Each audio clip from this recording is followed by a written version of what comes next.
चलिए बताइए। आवाज आ रही है?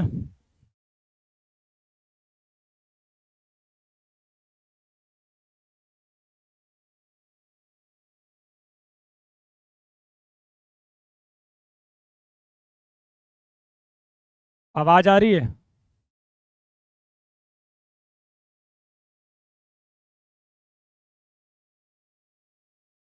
चलिए।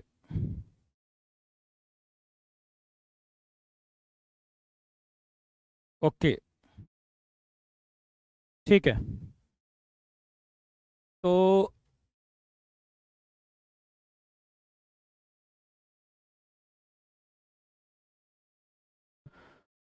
तो आगे हम करें सेशन, बढ़ाते हैं, क्वेश्चंस करते हैं। ठीक है। तो पहले मैं आपको कुछ क्वेश्चंस कराऊंगा।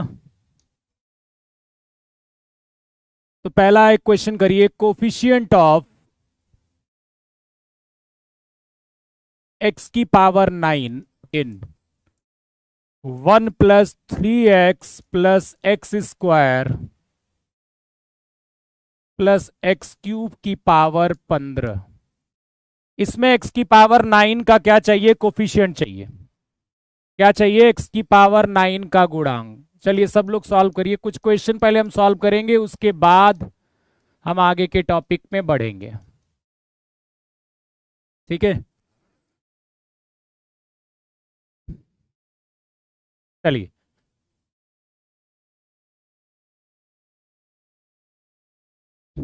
ओके।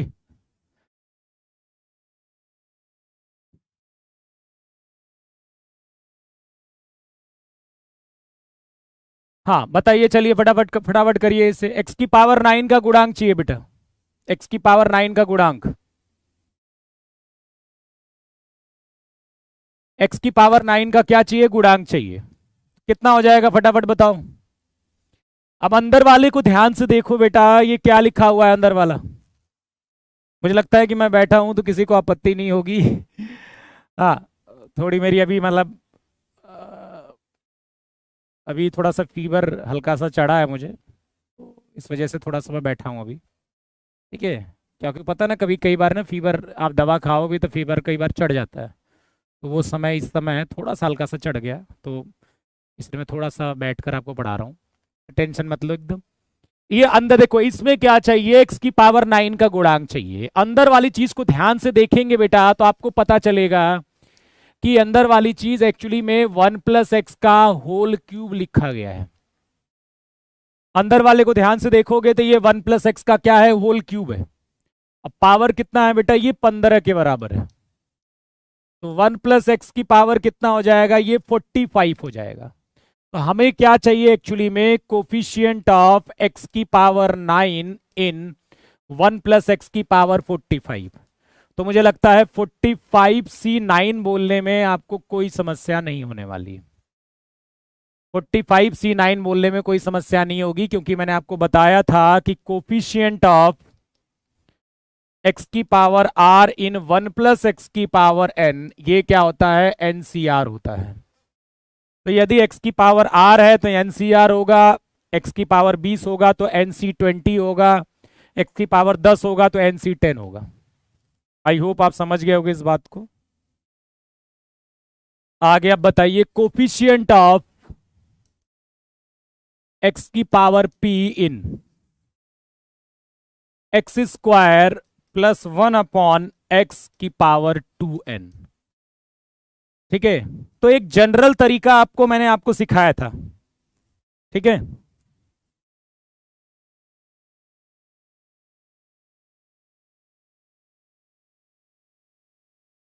क्या हो गया?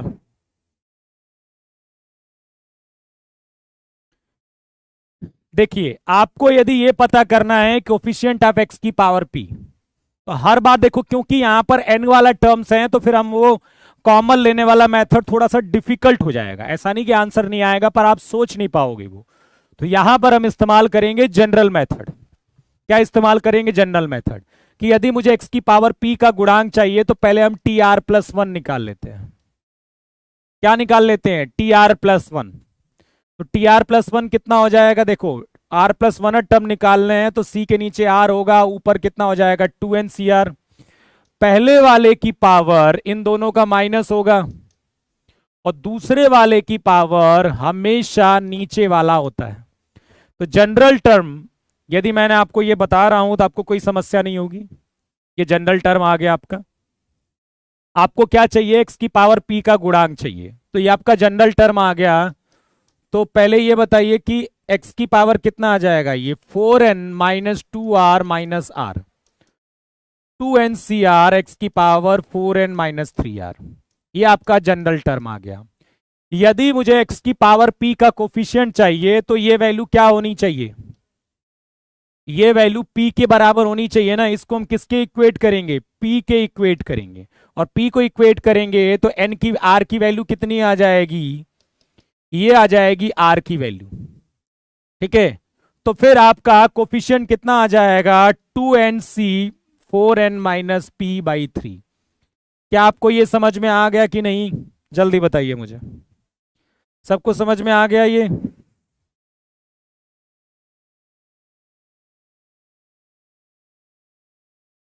बोलो।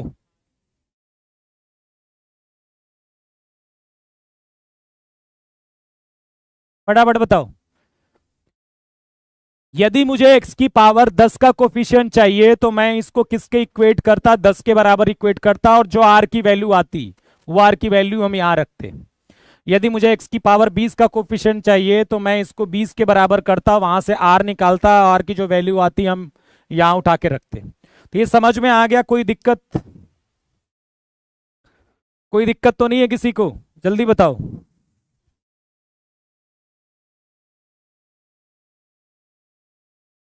कोई दिक्कत नहीं ना? चलिए आगे बढ़ जाते हैं और कुछ और क्वेश्चन करते हैं। कोफिशिएंट ऑफ x की पावर माइनस n इन 1 प्लस एक्स की power n, 1 plus 1 by x की पावर n को x की पावर -9 का क्या चाहिए, गुणांक चाहिए। चलिए सब लोग सॉल्व करो इसे, x की पावर 9 -9 का गुणांक।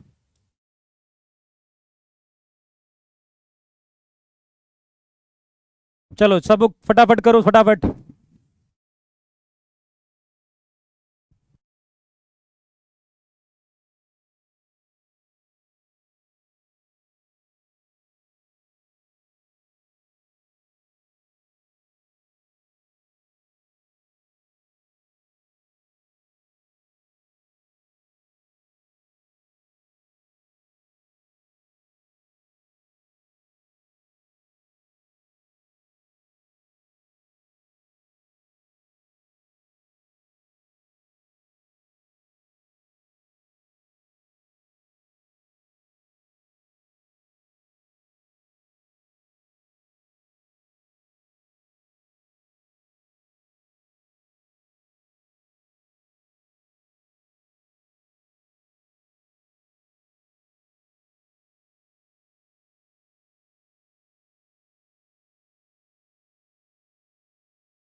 की पावर -9 जो होगा वो सब में मल्टीप्लाई होगा। तो आपको लगता है कि जो इसका कांस्टेंट टर्म आएगा, जो इसमें कांस्टेंट टर्म आएगा, वो कांस्टेंट टर्म x की पावर -9 से गुणा होकर x की पावर -9 -n आ जाएगा।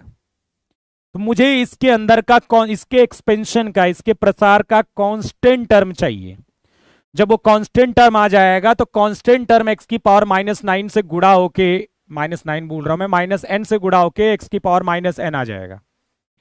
ठीक है, तो मुझे क्या चाहिए, इसका पहला वाला टर्म ही कांस्टेंट होगा 2nc0 प्लस 2nc1 एक्स की power n dot dot dot. तो यही वाला टर्म जब इसके साथ मल्टीप्लाई होगा तो एक्स की पावर -9 आएगा। तो ये 2nc0 एक्चुअली में क्या हो जाएगा, 1 के बराबर। तो 1 आपका आंसर आ जाएगा। मुझे लगता है आप मेरी बात से सहमत हो चुके होंगे अब तक। चलिए, समझ में आ गई बात।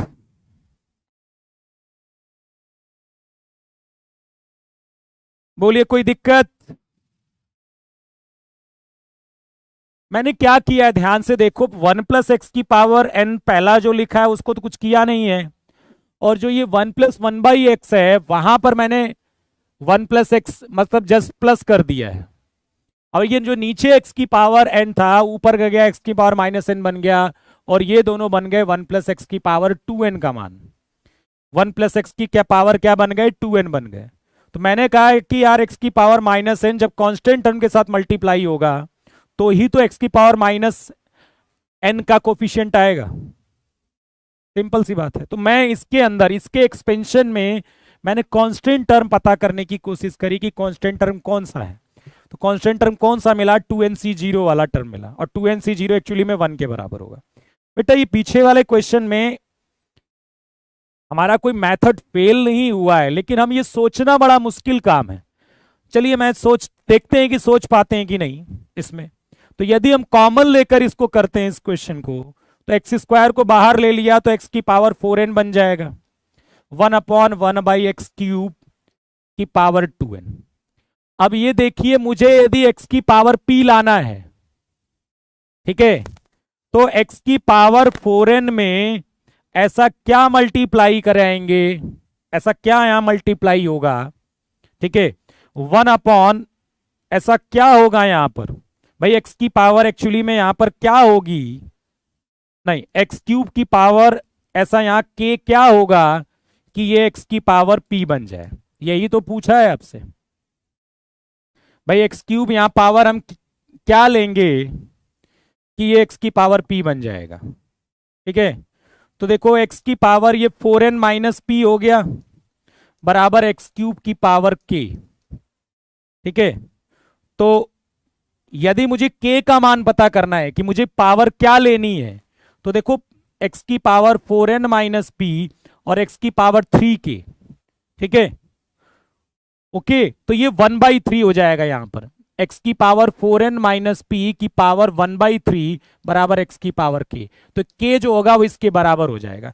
तो ये आप सोच पाओगे, इसलिए मैं बताना नहीं चाह रहा था आपसे कि थोड़ी आपको लगेगा कि सोचने में आपको दिक्कत हो रही है, इसलिए मैं ये चीज नहीं बता रहा। मुझे लगता है कई लोग समझ गए होंगे। मुझे ये पता करना था कि x³ की पावर ऐसा क्या करेंगे हम कि x की पावर p हो जाएगा। तो यहां से जब k निकाल रहे हैं तो k की वैल्यू एक्चुअली में यही आ रही है। इसका मतलब इसकी पावर 4n माइनस p/3 करेंगे तभी x की पावर p आएगा, और ऐसा करेंगे तो c के नीचे भी यही आएगा। यही चीज कहने का मतलब था, लेकिन आप थोड़ी ने इसमें इस तरह से समझने में थोड़ी सी परेशानी होगी आपको, इसलिए फिर हम आसान मेथड, ठीक है, हम पढ़ेंगे उसमें। ठीक है, क्या जरूरत है कॉम्प्लिकेटेड करने की। देखो इसीलिए आपको हर चीज आनी चाहिए, समय के अनुसार आपको चीजों को मैनेज करना है, कहाँ क्या लगाना है। ठीक है, ये हमें समय के अनुसार पता होना चाहिए, हर जगह में एक ही चीज से आसान नहीं हो सकता। चलिए,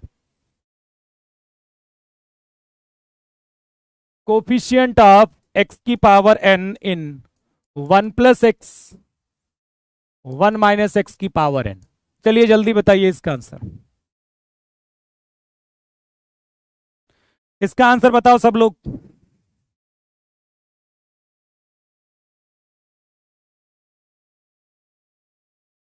कोफिशिएंट ऑफ x की पावर n, इसको कैसे पता करोगे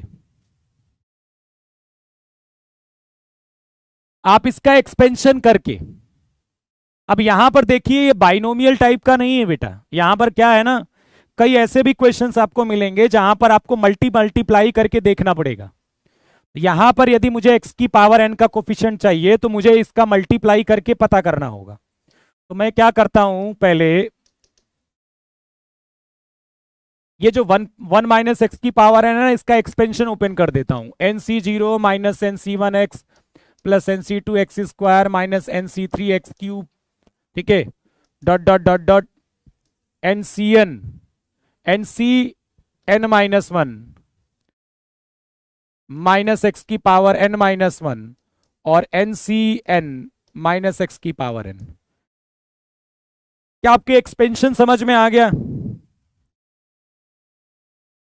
वन माइनस एक्स की पावर एन का एक्सपेंशन समझ में आ गया कि नहीं, जल्दी बताओ।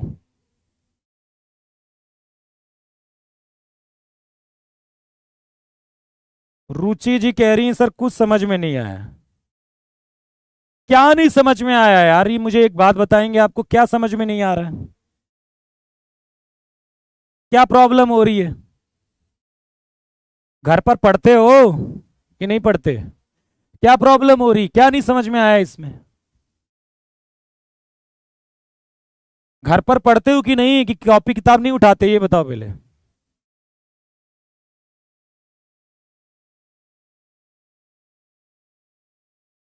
पिछले सारे लेक्चर्स देखे हैं सबने? पिछले लेक्चर सारे पढ़े हो अच्छे से? प्रैक्टिस करी है क्वेश्चंस की? क्वेश्चंस आपसे लगे हैं कि नहीं किए हो ऐसा कुछ भी?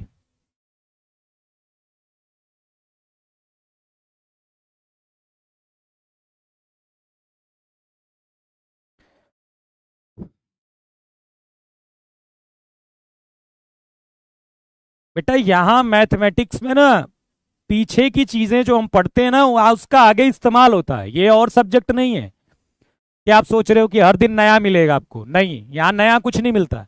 यहाँ पर क्या होता है, पिछले कॉन्सेप्ट के ना इस्तेमाल होते हैं, ठीक है। तो पीछे जब सारे कॉन्सेप्ट का इस्तेमाल होता है तो वो चीजें ना आपको अच्छे से आनी चाहिए। तो एक सीढ़ी होती है, आपको पीछे की चीजें आनी चाहिए तो ही, जैसे पीछे की सीढ़ियां यदि चढ़कर आए हो तभी आप आगे चढ़ोगे, सीधे आप छलांग मार के चढ़ने का प्रयास नहीं कर सकते। तो पीछे अच्छी से घर पर प्रैक्टिस करोगे तब आएगा, लेकिन कई बच्चों की आदत होती है वो घर पर मेहनत नहीं करते हैं, वो कभी खुद से किसी चीज को समझते नहीं है। वो क्या करते हैं, क्लास में जो पढ़ाया आता है वही पढ़ते हैं और फिर घर पर किताब नहीं छूते, कॉपी नहीं छूते, ठीक है। तो ऐसे बच्चों के साथ क्या होता है, परेशानी होती है और उन्हें एक बार समझ में नहीं आता तो वो क्या करते हैं, घर पर कोशिश नहीं करते हैं। यही सबसे बड़ी गड़बड़ी है। यदि आपको क्लास में समझ में नहीं आया तो आप रिकॉर्डेड वीडियो आपके पास रहती है, उसको 10 बार देखिए, 5 बार देखिए, 9 बार देखिए, 8 बार देखिए, 20 बार देखिए, तब आपको पता चलेगा कि यार कोई चीज समझ में नहीं आ रही, अरे अब तो आ गई। लेकिन क्या होता है, आप एक बार समझते हो, नहीं समझ में आती, उसको छोड़ देते हो, फिर नेक्स्ट क्लास में आ जाते हो। ये सबसे बड़ी गड़बड़ बात है, इसको सुधारिए, ठीक है। अब सबसे बड़ी बात, और उसके बाद कैलकुलेशन आती है कि नहीं, ये भी बड़ी बड़ी बड़ी समस्या है आपको, ठीक है। जैसे कई बच्चों को यही नहीं समझ में आया होगा तो ये 1/x की पावर एन एक्स की पावर -9 कैसे बन गया, ये 1/x की पावर एन एक्स की पावर -n कैसे बन गया, ये आपकी समस्या कैलकुलेशन की है, ठीक है। 1/x की पावर एन, कहीं ये नहीं समझ में आया होगा एक्स की पावर -n कैसे हुआ। अब आप थोड़ा सा आपके पास यदि दिमाग हो तो आप इस्तेमाल करोगे कि एक्स की पावर -n में ऐसा क्या मल्टीप्लाई कराएंगे इसके साथ जो एक्स की पावर -n बच जाए, तो ये कांस्टेंट टर्म होना चाहिए ना। जब ये इसके साथ मल्टीप्लाई होगा तो एक्स की पावर -n ऐसा आएगा, k टाइम्स एक्स की पावर -n। तो इसका मतलब एक्स की पावर -9n का गुणांक जो होगा वो k होगा। तो मैंने क्या किया, इसके एक्सपेंशन में मैंने कांस्टेंट टर्म निकालने का प्रयास किया। तो जब इसका एक्सपेंशन करोगे तो कांस्टेंट टर्म 2nc0 होगा ना। जब 2nc0 एक्स की पावर -n से गुणा होगा तभी तो एक्स की पावर -n आएगा। तो एक्स की पावर -n का कोफिशिएंट तो यही बना ना, इसलिए मैंने 2nc0 आंसर दिया है।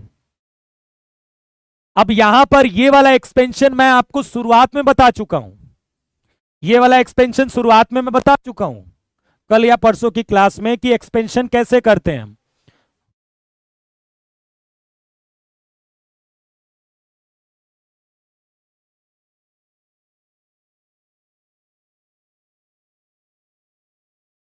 बेटा ये नहीं समझ में आया? ये तो मैं आपको समझा चुका हूं क्लास में, कैसे एक्सपेंशन करते हैं 1 - x⁻n का।1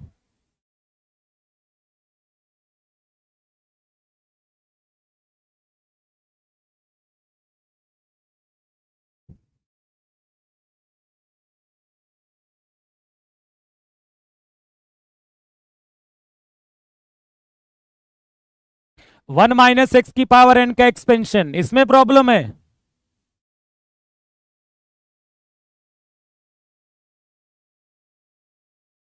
तो ये पिछली क्लास में बता के रखा है मैंने ये सब कुछ।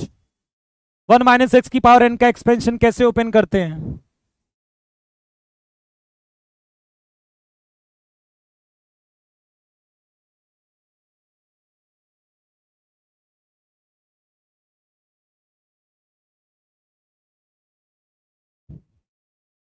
अब यही तो प्रॉब्लम है यार, तुम लोग पिछला पढ़ के नहीं आते। 1 - x⁻n का एक्सपेंशन मैं बता चुका हूं आपको। ठीक है, कि पहले NC0 होता है -NC1x होगा, प्लस NC2x² -NC3x3।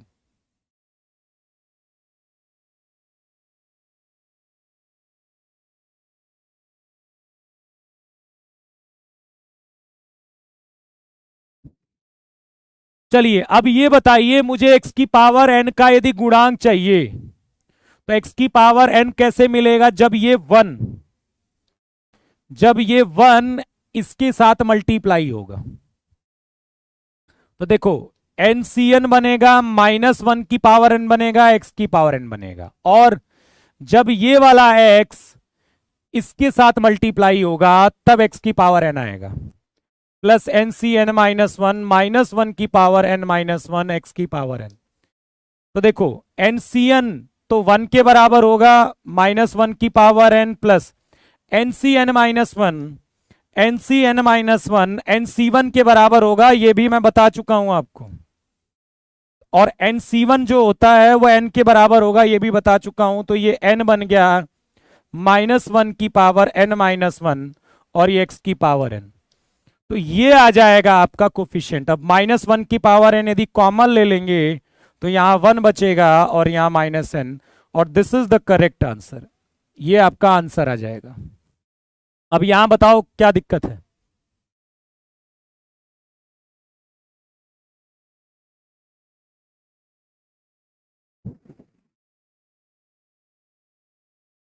घर पर प्लीज पढ़ा करो, मेरे हाथ जोड़कर विनती है, प्लीज मेरी बात समझा करो। आपको कोई नहीं सिखा सकता यदि आप अच्छे से 2 घंटे 4 घंटे मेहनत करके क्लास में नहीं आओगे तो। ये आपकी गलत फहमी है बेटा। आपको तभी क्लास में समझ में आएगा जब पिछली चीजों पर आपने मेहनत करी होगी। ये गणित की क्लास है। यदि इसके अलावा आपको क्लास में समझ में आ रहा है, इसका मतलब है आपको एग्जाम लेवल का नहीं पढ़ाया जा रहा है, आपको केवल मैथ पढ़ाई जा रही है, आपको एग्जाम निकलवाने के लिए नहीं पढ़ाया जा रहा है। ये याद याद रखिएगा। यदि गणित बहुत आसान लग रही है तो दो ही चीज हो सकती है, या तो आप बहुत टैलेंटेड हो या तो आपको कुछ नहीं आता। दो ही कंडीशन में गणित बहुत आसान लगती है। या तो आप ऐसा पढ़ रहे हो जो एग्जाम से मतलब सब आसान कराया जा रहा है आपको, या तो फिर आप बहुत टैलेंटेड हो। दो ही चीजों पर आसान लगती है गणित। ठीक है, 1 - x की पावर n का एक्सपेंशन मैं आपको शुरू में कल या परसों की क्लास में एक्सपेंड करके बताया था मैंने कि क्या करते हैं। ये पूरा एक्सपेंशन मैं आपको समझा चुका हूं। अब इस एक्सपेंशन में 1 + x का इंटू करना है। आपको क्या चाहिए? x की पावर n का गुणांक चाहिए। आप थोड़ा दिमाग इस्तेमाल करेंगे तो आपको यह पता चलेगा कि यार ये जो 1 है इसके साथ मल्टीप्लाई होगा, इसके साथ मल्टीप्लाई होगा, इसके साथ होगा, इसके साथ, इसके साथ, इसके साथ, सबके साथ मल्टीप्लाई होगा। लेकिन x की पावर n कब आएगा? जब ये 1 इस वाले टर्म के साथ मल्टीप्लाई होगा। तो यहां पर मैंने लिख दिया। अब ये -1 की पावर n कंफ्यूज हो जाओगे कैसे आ गया? तो यार ये सब छोटी क्लास में पढ़ के आए हो, क्योंकि ये -1 की पावर n भी होगा और x की पावर n भी होगा। अब देखो, ये x इसमें भी होगा, इसमें भी होगा, इसमें भी होगा, इसमें भी, इसमें भी, इसमें भी। अब x की पावर n कब आएगा? जब ये वाला x इसके साथ मल्टीप्लाई होगा। ठीक है, जब ये वाला x इसके साथ मल्टीप्लाई होगा। तो देखो -1 की पावर n-1 बाहर ले लिया, और ये x की पावर 1 और x की पावर n-1 x की पावर n हो जाएगा। तो इसका मतलब जब ये x इसके साथ मल्टीप्लाई होगा तब x की पावर n आएगा।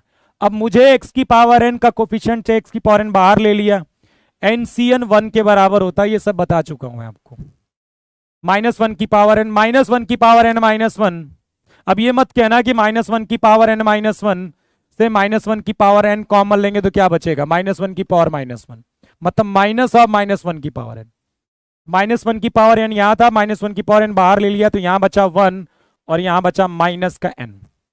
अब तो आ गया कि अभी भी नहीं आया?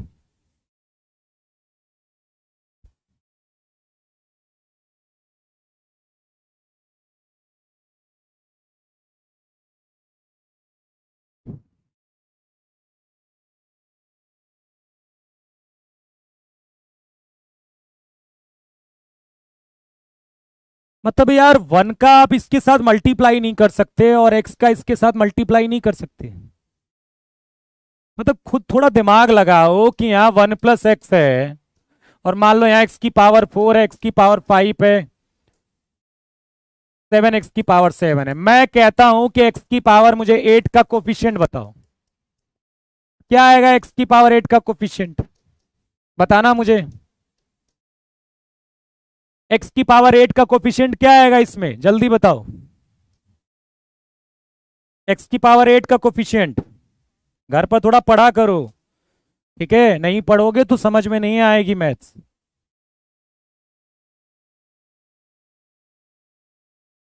और थोड़ी कैलकुलेशन को सुधारो, तुम्हारी कैलकुलेशन ही खराब है, प्लस माइनस में ही दिक्कत होती है तुम्हें।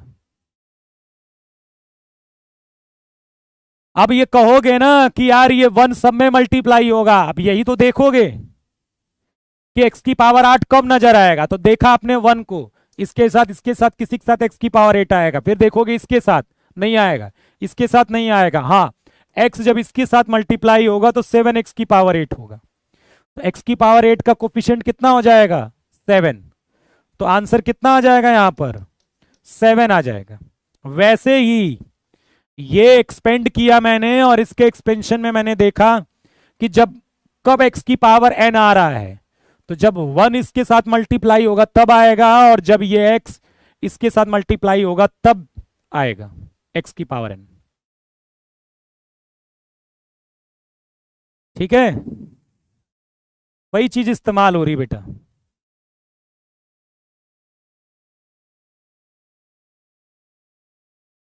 चलिए एक और क्वेश्चन करिए।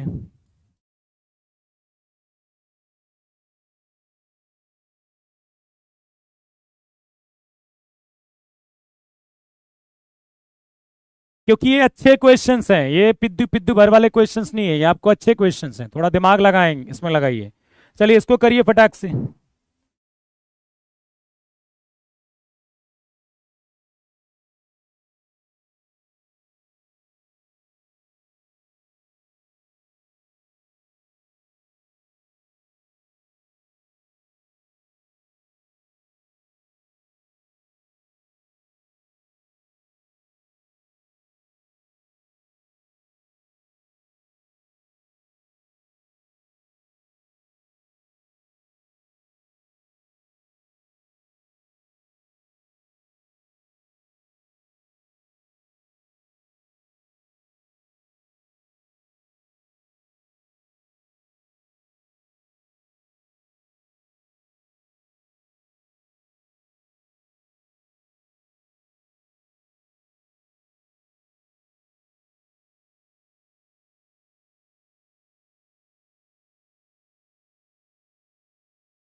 ठीक है, देखो 1 - x और x³ - x², तो ये 1 - x हुआ, यहां से -x²। अब ये यहां पर भी एक कई बच्चों को प्रॉब्लम होगी। अब समस्या तो आपकी यही है कि आपकी समस्या गणित ना होकर कैलकुलेशन है, और उसका कारण यह है कि आप अपने लाइफ में गणित को कम सॉल्व किए हो, आपने ज्यादा मेहनत नहीं करी है, इसलिए आपको ये कॉमन लेने में भी समस्या हो जाती है। और ये समस्या बहुत बड़ी समस्या है, क्योंकि ये समस्या आपको आपकी स्पीड बनाने नहीं देगी एग्जाम में। ठीक है, तो आपको कम से कम ये कॉमन ओमन लेने आना चाहिए। ठीक है, क्योंकि छठी सातवीं क्लास से आप सीखते आए हो, और उसके बाद आपने छठी सातवीं आठवीं हर एक क्लास में कॉमन लेना आपने इस्तेमाल किया होगा। हर क्लास में आपको ऐसी सिचुएशन आई होगी जहां पर अलजेब्रा आई होगी, हर एक क्लास में वहां कॉमन लेना पड़ा होगा। अब देखिए 1 - x भी 6 हो जाएगा, और 1 - x² का भी पावर 6 हो जाएगा। दोनों का बाइनोमियल एक्सपेंशन कर देते हैं। ठीक है, दोनों का बाइनोमियल एक्सपेंशन कर देते हैं। पहले वाले का एक्सपेंशन करिए, 6c0 + 6 - 6c1x + 6c2 x² -6c3 x³ + 6c4 x⁴ -6c5 x⁵ + 6c6 x⁶। ये तो इसका एक्सपेंशन हो गया। इसका एक्सपेंशन कर देते हैं, 6c0 -6c1 x² + 6c2 x⁴ -6c3 x⁶। आगे हम नहीं लिख रहे हैं, क्योंकि हमें x⁴ का ही कोफिशिएंट चाहिए। हमें x⁴ का ही कोफिशिएंट चाहिए, तो हम नहीं लिख रहे हैं। हमने क्या किया, इसका एक्सपेंशन लिख दिया और इसका एक्सपेंशन लिख दिया। अब कोई बच्चा कहता है कि ये मुझे समझ में नहीं आया, तो बेटा मैं चिल्ला चिल्ला कर आपको क्लास में मैंने बाइनोमियल एक्सपेंशन कैसे करते हैं मैंने आपको सिखाया था, कि पहले की पावर क्या लिखते हैं। मैंने कहा था ये एक्सपेंशन आपके लिए बहुत इंपॉर्टेंट है सीखना। तो मैं आशा करता हूं कि इस एक्सपेंशन में कोई समस्या नहीं होगी। ठीक है, अब देखिए ध्यान से। अब यार फिर वही समस्या, तुम्हें ये कॉमन लेने में समस्या आ रही है यार। ठीक है, मतलब ऐसे लिख लो यार, कैसे बताओ ये सब तुम्हें लेना, बताओ यहां से -x² कॉमन लोगे तो यहां बचेगा 1 बचेगा, और यहां क्या बचेगा, -x बचेगा। मतलब ये सब तो आना चाहिए ना बेटा, चौथी पांचवी छठवीं क्लास से कॉमन ले रहे हो। अब यहां देखिए x⁴ कब मिलेगा, ये टर्म क्या किसी के साथ x⁴ देगा, ये वाला देगा किसके साथ, 6 वाले के साथ। तो -6c1 और -6c3, ये x⁴ देगा। दो दो किसी के साथ देगा, नहीं देगा। 3 किसके साथ देगा, 4 के साथ। -6c3 × 6c2 हो जाएगा। 4 किसी के साथ देगा, 3 के साथ। 5 किसके साथ देगा, 2 के साथ देगा। +6c1 × 6c5, और 6 किसके साथ देगा, x⁴ के साथ। x⁴ कहीं है ही नहीं, तो बस खत्म हो जाएगी कहानी यहीं पर। अब इसको सॉल्व करिएगा, 6c1 6 आ जाएगा, 6c3 कितना आएगा, 6 × 5 × 4/6, -6c3 कितना आ जाएगा, 6 × 5 × 4/6, 6 × 5/2 प्लस 6 × 6। तो देख लेते हैं, 120,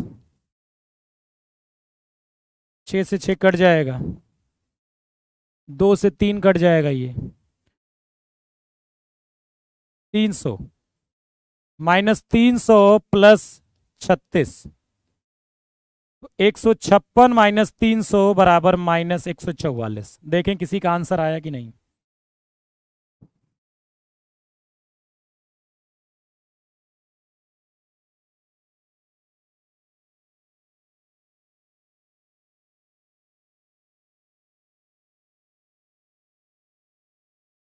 कहाँ समस्या है बताओ, कहाँ समस्या है, जल्दी बताइए।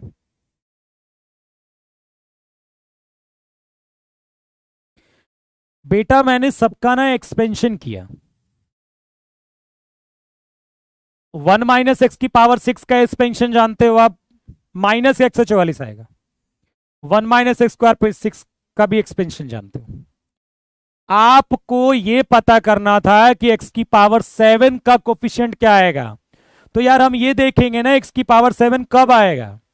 तो क्या इस टर्म, ये टर्म किसी इसके साथ मल्टीप्लाई होके x की पावर 7 देगा। तो ये टर्म किसी के साथ x की पावर 7 नहीं देगा, क्योंकि इसका अगला टर्म x की पावर 8 में आएगा, कोई मतलब नहीं है। हाँ, ये वाला टर्म 6 के साथ मल्टीप्लाई होके x की पावर 7 देगा, इसलिए मैंने वो लिख लिया। 2 वाला 5 के साथ देगा, वो है नहीं। 3 वाला 4 के साथ देगा, लिख लिया। 4 वाला 3 के साथ देगा, यहां कहीं 3 है नहीं। 5 वाला 2 के साथ देगा, यहां पर है, वो यहां लिख लिया। 6 वाला 1 के साथ देगा, 1 वाला है नहीं, तो इसके साथ कोई नहीं मिलेगा, यही लिख लिया बस। उसके बाद सिंप्लीफाई कर लिया।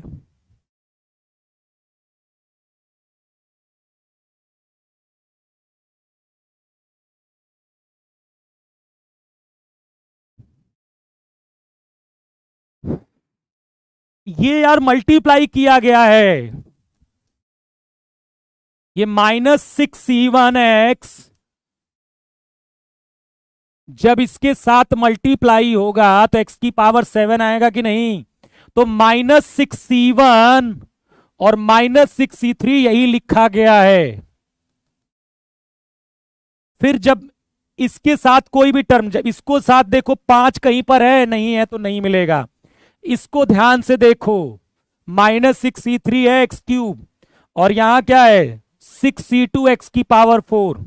जब ये दोनों आपस में मल्टीप्लाई होंगे तो एक्स की पावर 7 आएगा, वो मैंने यहां पर लिखा है। इसके साथ 3 चाहिए, वो नहीं है। इसके साथ -6c5 के साथ 5 है, तो 2 वाला जो होगा वो एक्स की पावर 7 आएगा। तो -6c5 -6 7 के साथ जब मल्टीप्लाई होगा तो एक्स की पावर 7 आएगा, और अगला वाला टर्म भी नहीं आएगा, इसीलिए मैंने ये लिखा है। और ये सब इसके बाद यदि आप ये पूछ रहे हो तो फिर गलत बात है। मैं आपको सब कुछ सिखा चुका हूं कि 6c1 कितना होता है, ये सब कुछ मैं बता चुका हूं। किसी का c3 कैसे निकालते हैं ये भी मैं आपको बता चुका हूं। किसी का c2 कैसे निकालते हैं वो भी बता चुका हूं। अब मल्टीप्लाई करना थोड़ा ना बताऊंगा यार कि 6 में 5 का इंटू क्या होगा, आप कैलकुलेट करिए।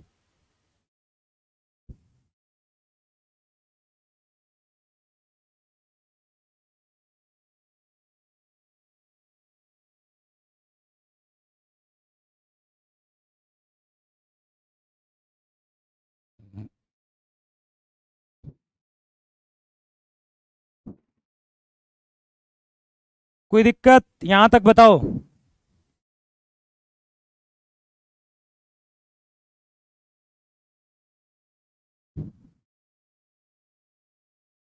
चलिए घर पर थोड़ा सा पढ़िए तो समझ में आएगा, मेहनत करा करो, आसान मत ढूंढा करो। तुम, मुझे पता है तुम क्या करते हो। तुम्हें यहां कठिन लगेगा ना तो यूट्यूब खोल लोगे, फिर उसमें पता क्या देखोगे, किसका समझ में आ रहा है। ये देखने की कोशिश नहीं करोगे कि पढ़ाया क्या जा रहा है, बस समझ में आना चाहिए, ठीक है। चाहे भले एकदम आसान आसान क्वेश्चंस करा दिए जाए। तुम पता क्या करते, कई बच्चे क्या करते हैं, कहीं देख लिया समझ में ओ सब समझ में आ रहा, ये नहीं देखेगा किस स्तर की पढ़ाई हो रही है। पेपर हम एनडीए के दे रहे हैं, क्वेश्चन हम लूसेंट से लगा रहे हैं, तो फिर एनडीए तो निकल चुका, ठीक है। चलो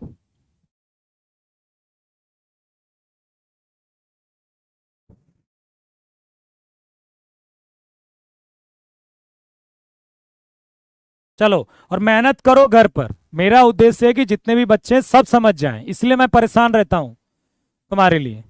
नहीं तो मैं इग्नोर कर देता तुम्हारे कमेंट, बहुत बड़ी बात नहीं है, लेकिन मैं चाहता हूं सब कुछ हो, सब बच्चे समझें। लेकिन उसके लिए आपको अपनी मेहनत करनी पड़ेगी ना बेटा, ठीक है। घर पर मेहनत करनी पड़ेगी। कोई भी चीज आप तब सीख सकते हो जब आप खुद सीखना चाहते हो। कोई आपको कभी भी कुछ नहीं सिखा सकता, इसका मैं जीता जागता उदाहरण दे रहा हूं। आज तक मैंने टू व्हीलर चलाना नहीं सीखा, बाइक नहीं चला पाता, मैं स्कूटी नहीं चला पाता। क्यों? क्योंकि मैंने आज तक सीखने का जज्बा ही नहीं दिखाया है, और सीखने का जज्बा नहीं दिखाया है तो मेरी उम्र 31 साल हो गई है, आज तक मैं नहीं चला पाता हूं। तो जब तक मैं खुद नहीं सीखने की कोशिश करूंगा, मुझे कोई सिखा नहीं सकता। मुझसे हजारों लोगों ने कितनी बार कहा यार इतनी बड़ी उम्र हो गई तुम्हें गाड़ी चलाने नहीं आती, और मैं आज तक नहीं सीख पाया। क्यों? क्योंकि वो मेरे अंदर जज्बा नहीं है गाड़ी सीखने का। तो चाहे कोई कितना भी मुझसे कहेगा, मैं कितना मोटिवेट किया है लोगों ने कि यार तू सीख ले यार, इतनी उम्र हो गई, कितनी उम्र हो गई तुम्हारी, ये सब तो तुम्हें आना चाहिए, लेकिन आज तक मुझे नहीं आया। क्यों? क्योंकि मेरे अंदर से नहीं आता है सीखने का। तो जब तक आपके अंदर से सीखने का जुनून नहीं चढ़ेगा ना, वो कोई आपको कितना भी पढ़ा दे, कोई कितना भी पढ़ा दे, आपको नहीं आ सकती जब तक आप खुद डेडिकेटेड नहीं रहोगे। जैसे मैं खुद डेडिकेटेड नहीं हूं, मुझसे कितने लोगों ने कहा कि यार बहुत जरूरी है, कभी बहुत इमरजेंसी पड़ सकती है इसकी, लेकिन आज तक मैं नहीं सीखा क्योंकि मेरे अंदर से नहीं आता। ये बहुत जरूरी है कि आप अपने अंदर से मेहनत करने का जुनून लाइए। जब तक वो नहीं आएगा ना, कोई कितना भी चिल्लाता रहेगा, आपको कितना मोटिवेट कर देगा, कुछ फायदा नहीं होगा। नहीं कह रहा घर कैसे जाते हैं, तो घर तो मैं स्कूटर से जाता हूँ। स्कूटर तो चला तो कोई भी चला लेता है यार, उसके लिए कोई बाइक चलाने उसमें कोई ना गियर होता है ना, ना कोई क्लच होता है, कुछ नहीं होता, सीधा बस उठाइए, कान पकड़ के ट्यूं ट्यूं करिए, चलने लगेगी गाड़ी।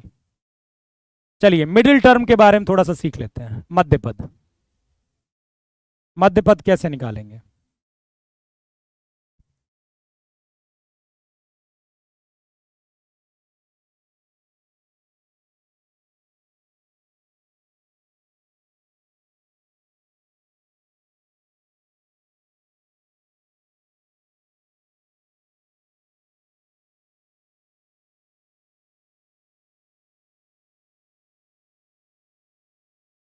चलिए मिडिल टर्म की बात कर लेते हैं। जैसे मान लीजिए 1 + x⁴ का एक्सपेंशन है, इसमें नंबर ऑफ टर्म्स कितने हैं जल्दी बताइए। नंबर ऑफ टर्म्स कितने हैं इसमें? पदों की संख्या।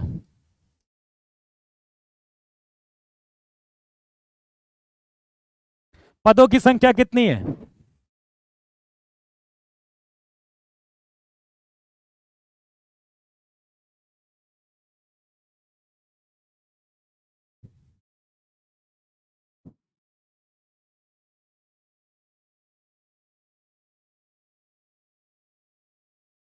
n+1। अब आप छोटी क्लास में आपने पढ़ा होगा कि जब n की वैल्यू ऑड होगी तो नंबर ऑफ, तो मिडिल टर्म कौन सा होता है?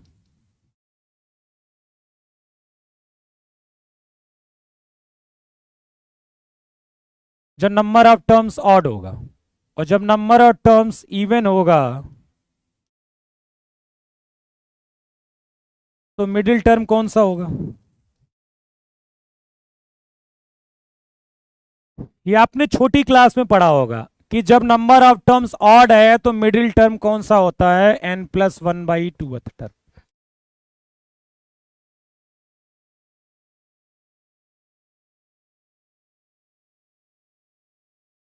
यही होता है मिडिल टर्म। और जब n की वैल्यू इवन होती है उस केस में मिडिल टर्म कौन सा होता है? n/2 टर्म और n/2+1 टर्म, दो मिडिल टर्म होते हैं उस केस में। उस केस में क्या होते हैं? दो मिडिल टर्म।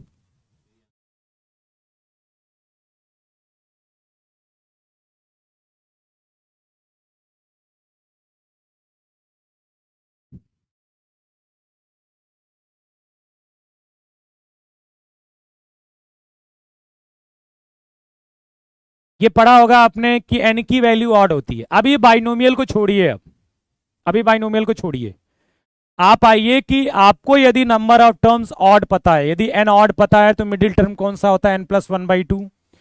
n इवन होता है तो दो मिडिल टर्म होते हैं। एग्जाम्पल के तौर पर यदि मैं आपको बोलूं कि 5 टर्म है, n की वैल्यू 5 है, 5 टर्म्स हैं, तो मिडिल टर्म कौन सा होगा? 5+1/2 टर्म। थर्ड टर्म जो होगा वो मिडिल टर्म होगा। ठीक है। और यदि 10 टर्म है, मान लीजिए 10 टर्म है, तो मिडिल टर्म कौन सा होगा? 10 टर्म है तो 10/2 टर्म, मतलब फिफ्थ टर्म। और 10/2 + 1 टर्म, सिक्स टर्म। मतलब fifth term and six term, ये दोनों क्या होंगे? मिडिल टर्म होंगे।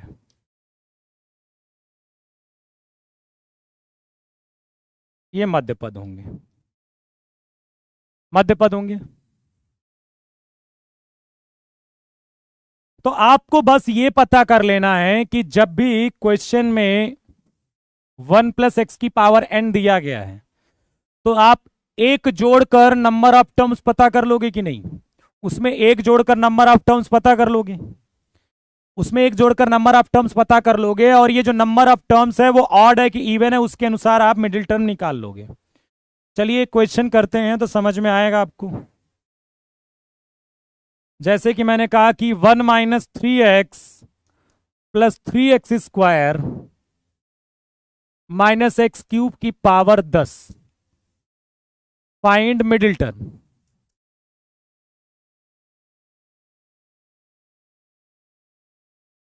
मध्य पद बताना है आपको।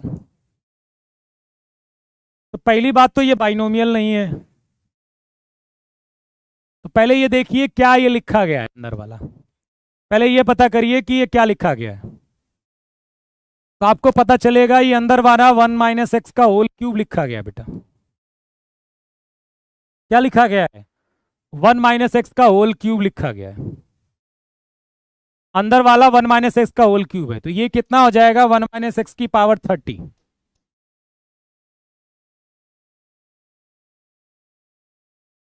1 - x⁻30। अंदर वाला जब देखोगे 1 - x³ करके देखिए, वही होगा। 1 - x³ -3x + 3x²।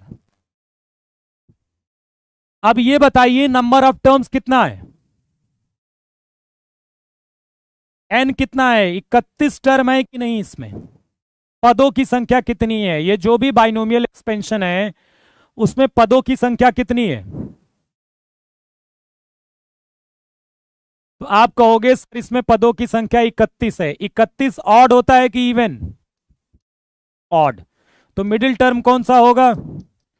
31 + 1/2 मतलब 16th टर्म, 16वां पद। 16वां पद जो होगा वो मिडिल टर्म होगा। अब 16वां पद निकालना है तो T16 निकालना है। यदि आपको 16वां पद निकालना है तो C के नीचे कितना हो जाएगा? 15। 16वां टर्म निकालना है तो C के नीचे 15 हो जाएगा, ऊपर हो जाएगा 30। पहले वाले की पावर इन दोनों का माइनस, और दूसरे वाले की पावर हमेशा नीचे वाला होता है। तो T16 आसानी से आप निकाल लोगे।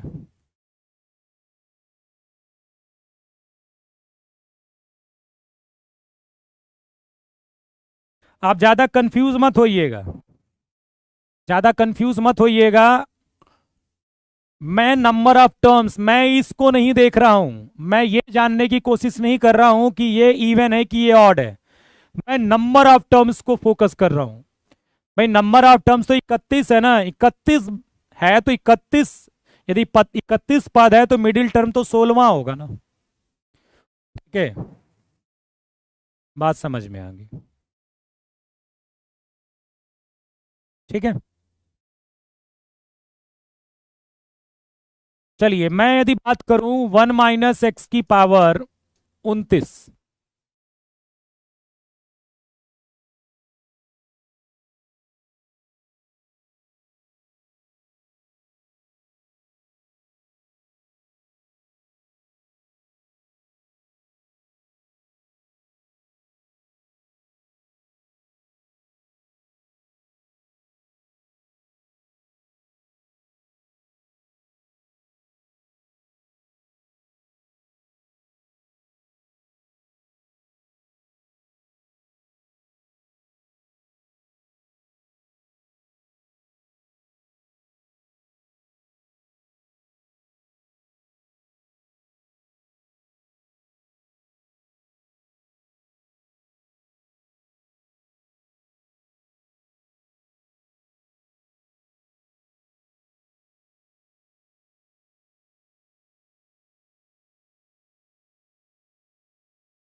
तो 15 और 16, 15 टर्म कैसे निकलेगा, सी के नीचे 14 होगा और ऊपर कितना हो जाएगा 29। ठीक है, 1 की पावर लिखने की जरूरत नहीं है, -x⁴। और 16 क्या होगा, 29c15 -x⁴। आप देखिए जो मिडिल टर्म के कोफिशिएंट हैं वो एक्चुअली में इक्वल होते हैं। ये जो 29c14 होगा वो 29c15 होगा, वो क्या होंगे, इक्वल होंगे, वो इक्वल होते हैं। जो मिडिल टर्म के कोफिशिएंट होंगे ना वो इक्वल होंगे। मिडिल टर्म के जो बाइनोमियल कोफिशिएंट होंगे वो आपके क्या होंगे, इक्वल होंगे। भाई आप समझ रहे हो मेरी बात को, जो मिडिल टर्म के बाइनोमियल कोफिशिएंट होंगे वो क्या होंगे, इक्वल होंगे। तो क्योंकि नंबर ऑफ टर्म्स इवन था तो दो मिडिल टर्म मिलेंगे आपको।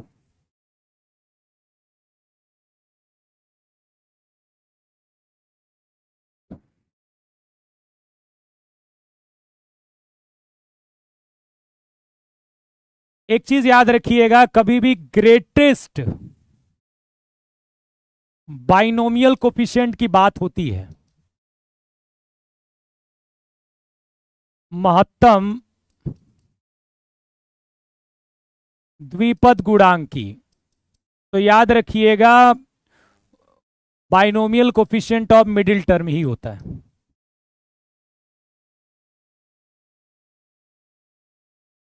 मिडिल टर्म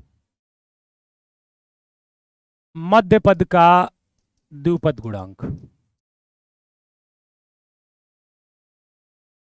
कहने का मतलब है कि ये जितने भी बाइनोमियल कोफिशिएंट होंगे, जैसे मैं कहूं कि 1 + x⁴, भाई इसके एक्सपेंशन में तो बहुत सारे बाइनोमियल कोफिशिएंट हैं, 14c0 भी है, 14c1 भी है, 14c2 भी है। मैंने कहा कि फाइंड ग्रेटेस्ट बाइनोमियल कोफिशिएंट। आप सबसे बड़ा द्विपद गुणांक बताइए, महत्तम द्विपद गुणांक। आप ग्रेटेस्ट बाइनोमियल कोफिशिएंट बताइए। तो आप क्या कहोगे, जो मिडिल टर्म का कोफिशिएंट होगा बाइनोमियल, जो मिडिल टर्म का बाइनोमियल कोफिशिएंट होगा वही सबसे बड़ा होगा। तो पहली बात तो आपको यह निकालना पड़ेगा इसमें कि इसमें नंबर ऑफ टर्म्स कितने हैं बेटा, तो 15 हैं। नंबर ऑफ टर्म्स कितने हैं, तो 15 हैं। तो 15 हैं तो मिडिल टर्म कौन सा मिलेगा, 15 + 1/2 मतलब 8th टर्म। 8th टर्म आपका मिडिल टर्म होगा। तो 8th टर्म क्या हो जाएगा, 8 टर्म में c के नीचे 7 रखेंगे, ऊपर कितना होगा 14c7, 1 की पावर 14 - 7 x⁴। अब ये मत कहना ये सब कैसे लिखा जाता है, ये सब कुछ बता चुका हूं मैं आपको, सब कुछ बता चुका हूं प्रीवियस लेक्चर्स में कि 8वां टर्म निकालना है, सी के नीचे 7 लिख देना है, ऊपर क्या लिख देना है 14 लिख देना है, पहले वाले की पावर इन दोनों का माइनस, दूसरे वाले की पावर हमेशा नीचे वाला लिखते हैं। सब कुछ प्रीवियस लेक्चर्स में हो चुके हैं। आपको 14c7 देखो, सबसे ये मिडिल टर्म का बाइनोमियल कोफिशिएंट है ना, और यही आपका ग्रेटेस्ट बाइनोमियल कोफिशिएंट होगा। अब आपको चिंता पता किस बात की होगी, आपको चिंता इस बात की होगी, फाइंड ग्रेटेस्ट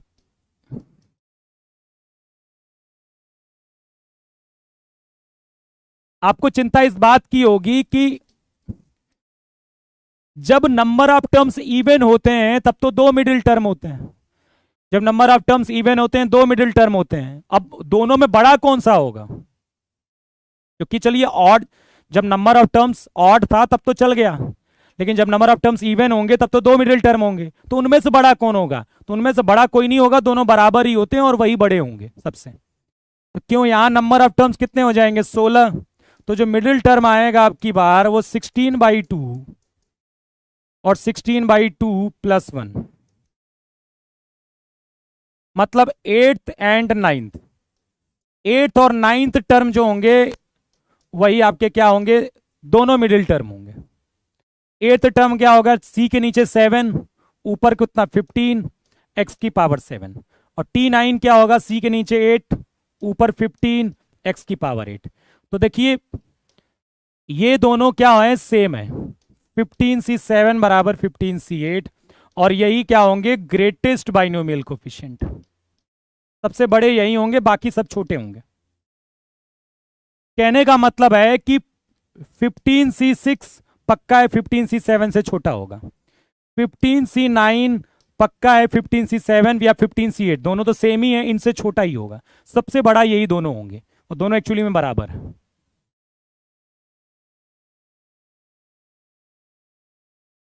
ठीक है, चलिए फिर आज की क्लास में इतना ही बेटा। अब हमारी आपकी मुलाकात मंडे को होगी। ओके, चलिए 2 दिन का और इसका लेक्चर होगा, मंडे और ट्यूसडे में ये चैप्टर खत्म हो जाएगा, और वेंसडे से हम कॉम्प्लेक्स नंबर शुरू करेंगे। टेस्ट या कहो तो मंडे को करवा देते हैं, आज तो नहीं होगा।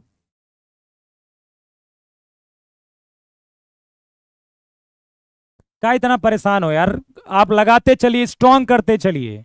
जिनको फास्ट की चिंता है ना, वो रिवीजन करते चलें, अपने अच्छे से चैप्टर को स्ट्रांग करते चलें, प्रैक्टिस करते चलें। आखिरी के समय में कहते हो प्रैक्टिस का समय नहीं मिला, तो अभी करो ना प्रैक्टिस। इतना ज्यादा लगा लो, इतनी बार पढ़ लो, इतना बार रिवाइज कर लो कि आखिरी में रिवीजन की जरूरत ही नहीं पड़ेगी। और थोड़ा मेहनत करो, जब मेहनत करोगे तो सब होगा, सब कुछ। मैंने तुम्हें एग्जाम्पल दे दिया, इससे बड़ा मोटिवेशन आपको कुछ नहीं मिलेगा। कि जब तक आप कोई चीज सीखने का जज्बा नहीं लिखाओगे, कोई आपको कभी नहीं सिखा सकता। ठीक है, ऐसे मेरे पास बहुत सारे चीजें हैं। क्वाड्रेटिक का प्रीवियस ईयर परसों मिलेगा आपको, हो सकता हो आपको टेलीग्राम पर कल भी मिल जाए, नहीं तो ऐप के अंदर आपको परसों मिलेगा। टेलीग्राम के अंदर पॉसिबिलिटी कल मिल सकता है, पर ऐप में आपको परसों मिलेगा।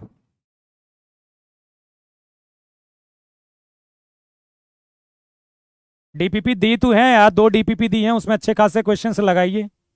ठीक है, चलिए धन्यवाद, जय हिंद।